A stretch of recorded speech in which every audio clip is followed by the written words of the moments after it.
Olá, chiquillos, como estão? Eu sou Jordana Borg e esse aqui é o Dicas da Maestra. Para agradecer aos meus inscritos do canal, eu pedi para me mandarem perguntas lá no Instagram que eu responderia aqui nesse vídeo. Então eu selecionei 10 perguntas para responder aqui com vocês. Bom, primeira pergunta aqui da Jessie é qual famoso da língua espanhola eu gostaria de conhecer e por quê? Bom, meus dois cantores favoritos, né, em espanhol são colombianos, que é o Yatra e o Camilo. Mas se eu tivesse que escolher um deles para conhecer, eu escolheria conhecer o Camilo. Por quê? Porque sim. Porque eu acredito que o Camilo é uma das melhores pessoas do universo. Eu acredito muito que ele é essa pessoa que ele parece ser.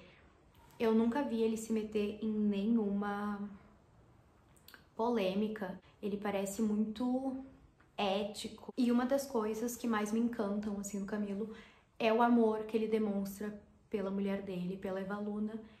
E eu sou completamente apaixonada no relacionamento deles. Por mais que algumas pessoas digam que ele é obcecado pela Evaluna, eu não vejo dessa forma, tá? Eu acredito muito na pureza e nesse amor que ele demonstra pela Evaluna. E eu acredito que todas as pessoas deveriam ser pelo menos 10% do que o Camilo é. Então, eu escolheria conhecer o Camilo. Bom, a Ana perguntou como foi a minha primeira aula, se eu fiquei nervosa. A primeira vez que eu dei aula foi em 2017, no começo do ano. E, na verdade, eu fui fazer um teste, né, pra ver se eu ia ser contratada pra dar aula naquela escola. Só que eu tive que dar uma aula experimental. E essa aula já era para os alunos que eu daria aula. Era o ensino médio, um segundo ano do ensino médio. E eu lembro que eu tava muito nervosa. Eu nunca tinha pisado na sala de aula. E, na época, eu nem pensava em dar aula. E apareceu uma oportunidade, enfim, e eu me arrisquei.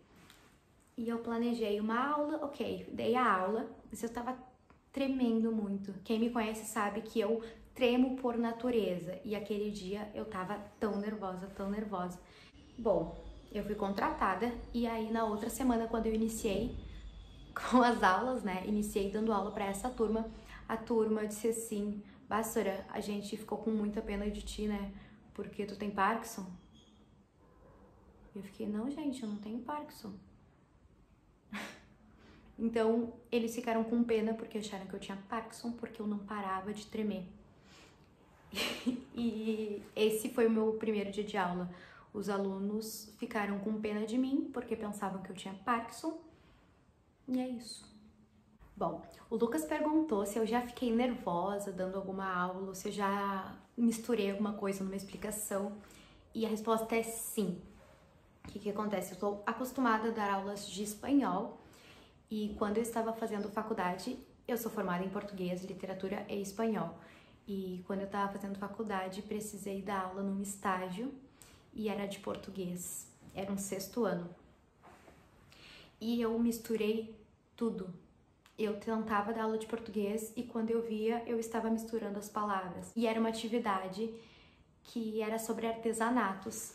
E eu tentava falar artesanato e essa palavra não saía da minha boca. Eu falava artesania, porque artesanato em espanhol é artesania.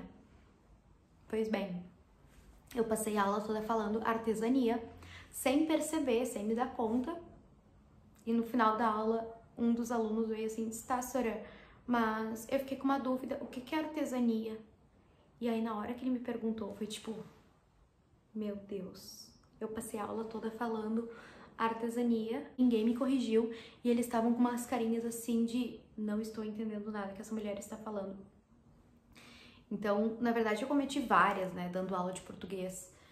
E em outro momento, nessa mesma escola que eu tava fazendo meu estágio, eu escrevia no quadro e aí eu colocava palavras escritas com um S só, porque, como eu já comentei aqui no canal, em espanhol não tem 2 S's, então às vezes eu escrevia palavras, por exemplo, pronomes possessivos, eu escrevi possessivos com um S em cada lugar, né?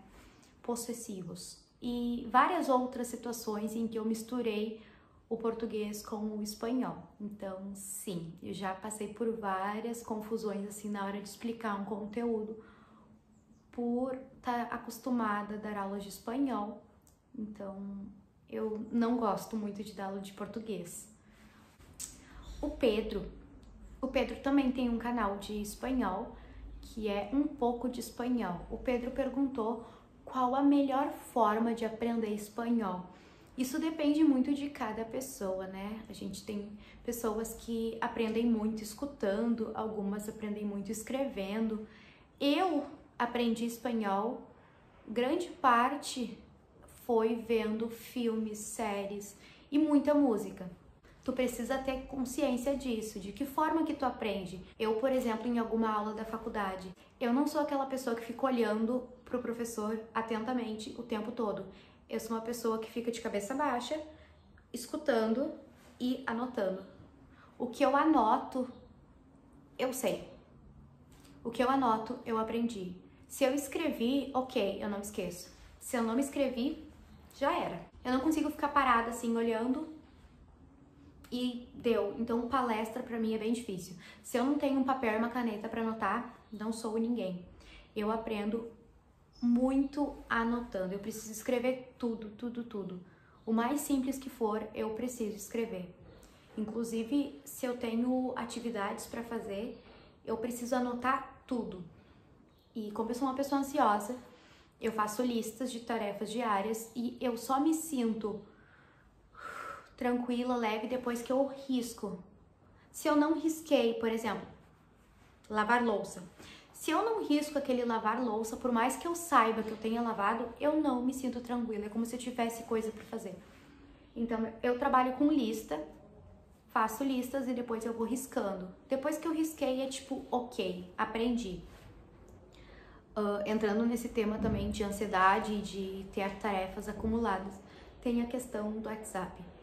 Eu apago todas as conversas. O que eu faço? Se meu WhatsApp tá cheio de conversa, eu começo a ficar nervosa, eu me sinto mal e eu só me sinto bem depois que eu apago, que eu respondo e apago. Se eu não apago, parece que eu tenho coisas pendentes para responder. Então, o que eu faço todos os dias antes de dormir? Eu vou na última pessoa das conversas, abro a conversa, leio, respondo, apago. E se é algo que é um assunto que ainda tem continuidade ou que eu preciso daquilo, eu arquivo. Mas no fim da noite eu preciso estar com todas as minhas mensagens limpas e respondidas, porque senão eu tenho um ataque. A Malu perguntou: se tu não fosse professora, o que tu seria? Então, quando eu estava no colégio, eu queria ser médica legista. Era o meu sonho. Até que passou. Eu me apaixonei pelo português no segundo ano do médio e eu quis fazer letras. E se não fosse médica legista, eu também queria ser escritora. Ainda acho que um dia isso possa acontecer. Eu vou mostrar para vocês aqui de alguns livros que eu escrevi ou fiz tradução. Nesse livro aqui, eu escrevi um conto. Este aqui é meu conto, que se chama Ela Não Voltará.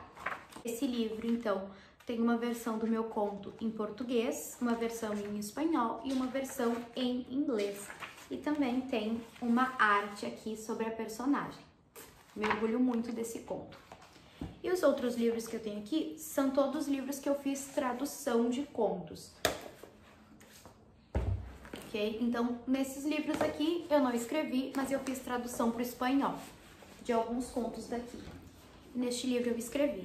E eu gosto muito de escrever contos, enfim, eu gosto de escrever poemas também, mas eu escrevo tudo em espanhol. Em português, meu talento não é muito grande, não. E é isso. Se eu não fosse professora, hoje, com a visão que eu tenho, eu seria escritora. Bom, o Lucas perguntou qual o meu sotaque favorito, né? Do espanhol.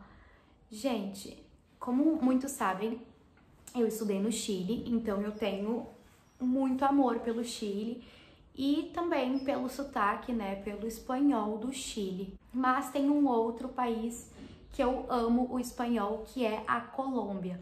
Eu amo o espanhol da Colômbia, amo as gírias. Se eu tivesse que escolher um espanhol apenas para escutar E para falar, até o resto da minha vida eu escolheria da Colômbia. Eu amo escutar gírias. Listo, pues, de una chimba e isso. Bom, a Gi me perguntou qual foi a minha maior dificuldade na hora de me tornar professora de espanhol. Uma coisa que me atrapalhou bastante no começo foi a idade, né? Por eu ser muito nova. E nos primeiros meses de aula eu tive dificuldade por conta disso, porque eu dava aula já para ensino médio e os alunos tinham 2 ou 3 anos de diferença, ou às vezes 1 ano de diferença. Isso me atrapalhou bastante, o fato de eu ser muito nova e os alunos quererem me tirar para amiga e não para professora. Tinha 19 anos e alguns deles tinham 17 ou 18. Hoje em dia eu não vejo problema nisso, eu consigo me comunicar muito bem com eles por conta da faixa etária similar. Então muitas vezes os alunos me procuram para conversar sobre assuntos particulares, por acreditar que eu vou entender eles, porque eu passei por algo parecido há pouco tempo. Então, eu gosto bastante. A Ana perguntou se quando eu fui fazer intercâmbio, como é que foi, se eu fiquei nervosa. E, gente, em nenhum momento eu fiquei com medo de ir para outro país, com medo de ir para um lugar que eu não conhece ninguém. O meu maior medo era, vai ter papel higiênico na casa que eu vou ficar? E é sério, eu não sei, mas eu só conseguia pensar no papel higiênico. A minha preocupação era papel higiênico, papel higiênico, papel higiênico. Tanto é que eu levei um papel higiênico na minha mala, caso eu chegasse no lugar que eu fosse ficar e não tivesse papel higiênico. Então, eu não fiquei nervosa com o lugar que eu ia ficar, não fiquei nervosa de conhecer a família que eu ia morar. Não fiquei preocupada com nada, inclusive não caiu a minha ficha que eu estava indo para outro lugar até o dia que eu cheguei no lugar. Eu estava super preparada emocionalmente para viver em outro lugar sozinha, sem conhecer ninguém. A minha preocupação mesmo era o papel higiênico. E a primeira coisa que eu fiz quando eu cheguei na casa que eu ia morar é pedir para ir ao banheiro e checar se tinha papel higiênico. E sim, tinha papel higiênico, gente, tudo tranquilo. A Maria perguntou qual foi a minha inspiração para aprender espanhol. Então a minha inspiração foi eu ser péssima, né? Eu fiz um vídeo aqui, eu odeio espanhol, tá aqui ou aqui, onde eu conto que eu era péssima em espanhol. Então, por eu querer melhorar naquilo, foi o que me inspirou a aprender espanhol. E o que me apaixonou foi quando eu comecei a perceber que eu estava entendendo, quando as minhas notas na escola começaram a melhorar. Então, quando começou a amenizar esse bloqueio, eu fui ficando mais tranquila e aos poucos fui me apaixonando pelo espanhol. O que é estranho eu ser péssima em espanhol, porque quando eu era criança eu era apaixonada por Rebelde e todo mundo que eu conheço que sabe algo de espanhol é porque assistia Rebelde. Na verdade, eu não podia assistir Rebelde porque minha mãe não deixava, então eu escutava as músicas, mas eu era péssima de qualquer forma, então é isso. A Marjorie perguntou em quanto tempo eu fiquei fluente. Na minha cabeça demorou muito, porque como eu era terrível, foi difícil primeiro para eu conseguir quebrar, né, o bloqueio que eu tinha. Então depois que eu quebrei o bloqueio que eu tinha, aí sim foram mais uns 2 anos e meio para eu ficar fluente. Esse vídeo aqui então foi para agradecer os meus 1000 inscritos, graças a vocês que eu cheguei neles, e agradecer todo o apoio que eu tenho recebido. Espero que vocês tenham gostado desse vídeo. Hasta luego, chiquillos. Nos vemos!